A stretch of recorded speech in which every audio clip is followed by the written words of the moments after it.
I'm Mike Fairborn, and as a meteorologist, I deal with environmental issues every day. And when I report that rain, hail, floods, or tornadoes have taken a heavy toll on the Minnesota landscape, I often think how important it is that we do whatever we can to protect our natural environment. That's why I'm especially concerned when I hear that we may lose part of the natural landscape as a result of road construction. But at the same time, as a taxpayer, a parent, and an everyday user of Minnesota roads, I'm concerned about road safety and the cost of road construction. I'd like to share with you what I've learned from Minnesota's public highway engineers and road maintenance supervisors about the close relationship among three important issues: preserving the natural landscape, road safety, and the cost of road construction. I've learned that when citizens work with public engineers and consider all three of these issues, they usually can agree on road designs that are acceptable to everyone. You've probably wondered, why are they always tearing up the roads anyway? Well, that's a fair question. One part of the answer is that regular maintenance keeps our roads safe. Potholes, cracks, and crumbling pavement are dangerous. The other part of the answer is that regular maintenance keeps costs down. You've got to do the right thing at the right time. For the same reason that you get regular oil changes and tune-ups on your car, your local engineer does specific maintenance tasks in a regular sequence on every stretch of road: patching potholes, sealing cracks, and putting down seal coats and overlays. All are cost-effective, preventive measures that help to forestall the most expensive kind of road maintenance, complete reconstruction. Road crews test and evaluate Minnesota's roads on a regular basis to determine what needs to be done. But like your car, even with regular maintenance, sooner or later, every road does need to be replaced. In most cases, your local engineer recommends that a road be completely reconstructed for one of two good reasons. First, the road may be so old and worn out that patching it or overlaying it won't do any good, and in fact would only waste the taxpayer's money. With proper maintenance, a road could reach this condition 30 years after it was first built, and it might not last that long if heavy trucks use the road on a regular basis.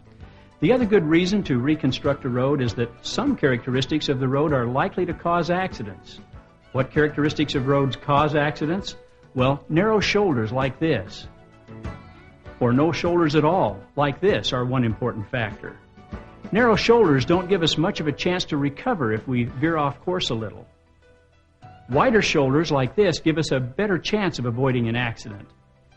Other important factors are hills, curves, and valleys. I'm sure you can understand why accidents are more likely on roads like this than on a flat, straight road. But the most dangerous part of a roadway is its ditch. Now, there are two good reasons why engineers construct ditches and slopes along a road. First, the ditches are an important part of a system of design elements that carry water away from the pavement. And in the winter, the ditch is a place for plows to leave snow. As we all know, our safety depends on getting water and snow off the roads. The second reason for constructing ditches is less obvious. In many road construction projects, engineers reuse the soil that they excavate while making ditches and slopes. They put that soil into valley bottoms where they need to make flatter, safer road surfaces. So, ditches are necessary, but as I said, the complicated truth is that they're also the most lethal part of a roadway. In fact, a recent national study showed that in accidents involving running off the road, almost 1/3 of fatalities were associated with cars running into a ditch or onto a slope that was too steep. According to the same study, the next most dangerous thing on the side of a road is a tree. In almost all of the off-road deaths that didn't involve a steep ditch or slope, the car ran into a tree, a utility pole, or some other stationary obstacle. And this is no small issue. In the U.S., there's a murder about once every 22 minutes, but there's a traffic accident death about once every 11 minutes. In 1993, there were almost 36,000 fatal car crashes, and of those, about 11,000 involved cars that ran off the road. This is the report that I've been quoting from. Many studies like this one over the past 3 decades have led to strict federal and state standards on how public engineers must design our roads whenever they're going to reconstruct. Before looking at some specific aspects of roadway design, I want to emphasize one other idea about why accidents are more likely to happen on some roads than others. The number of accidents on any stretch of road is likely to go up as a result of an increase in traffic. And traffic only goes up because people have some additional reasons to use a road, usually property development along the road. Obviously, there wouldn't be any accidents on a road that no one used. Our public engineers keep track of traffic volume on all of our roads, and in response to increases in the volume of traffic, they straighten and widen roads to make them safer. That way we get where we want to go in a reasonable amount of time with a minimum of accidents. Because of the danger associated with running off the road, road design standards specify how engineers must design and build the road side, including the shoulders, the ditches, and the slopes, as well as the part of the road we're supposed to drive on. Here's what's required in a typical situation. Clear zone is the term used by engineers to refer to all parts of the roadway that must be obstacle-free, including the driving lanes, the shoulders, the ditches, and the slopes. Now, I know what you're thinking. If the clear zone has to be that wide, it's going to destroy all the natural beauty along our rural roads.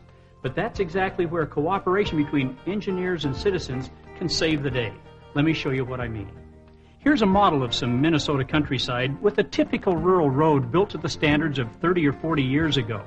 Narrow lanes, no shoulders, big trees, and vertical rock faces right next to driving lanes, and roller coaster-like hills and valleys. It's like Beauty and the Beast all rolled into one. These are the landscape features that make a drive in the country so enjoyable, but they're also what makes driving more dangerous. As I said, an increase in traffic is often the discussion starter, so let's say a housing development goes in over here. That will definitely increase the traffic on our road. In real life, it's not usually a single development like this that makes the difference. It's more of a cumulative process. In any case, let's say the local engineer takes note of the traffic increase, checks the age and condition of the road, and recommends reconstruction in this situation. We'll also say the local government approves the project before there's an increase in the number of accidents, injuries, and deaths. So does that mean we should rip out everything and put in a totally flat, straight road in the name of safety like this? Well, with this design, we certainly would have a much safer roadway. Every driver can see far ahead, and there's plenty of recovery area for anyone who might go off the road. And furthermore, these ditches help to take rainwater away so our tires can grip the pavement. And this would be fine if safety was the only issue. But safety isn't the only issue. We also want to protect the natural environment. And as you can see, in exchange for safety, we've lost a lot of what we all like to see when we take a Sunday drive. I'm happy to say we don't have to be this drastic. Engineers have researched and developed some creative methods to achieve a balance between safety and a natural roadside environment. Here's what I'm talking about. On this side of the road, where there used to be steep slope, the engineer constructs shoulders and a recovery area. But because of the angles of the slopes, we save a lot of the natural landscape out here. On the other side of the road, the engineer constructs something we usually see in the city, a curb and gutter system. This takes rainwater efficiently away from the roadway, and it removes the need for any ditch at all, so we save even more of the natural landscape here. The main reason we don't see more curb and gutter in rural areas is that they're much more expensive to construct and maintain than ditches. We'll get back to the cost factor in just a few minutes. For now, let's take a look at this area where the road comes close to the lake. Again, rather than just ripping everything out in the name of safety, there are some more innovative possibilities that balance safety and environmental preservation. Here we had a vertical rock face and trees right next to the road. Now some of the rock and some trees have been removed and replaced with shoulders and a gently sloping recovery area. It would have been nice to save those trees, but as I said earlier, trees are definitely a major roadside hazard. Minnesota Department of Transportation guidelines allow the use of a portion of state highway funds for re-landscaping after road construction, so crews reestablish natural vegetation on slopes like these. Then, after a few seasons, we have a pleasant-looking ground cover of grass, wildflowers, and shrubs. Removing the rock and trees allowed the engineer to shift the road this way. That means we straighten out the curve, which is safer because you can see further down the road. And on this side, to protect drivers from running off the road, the design includes a guardrail.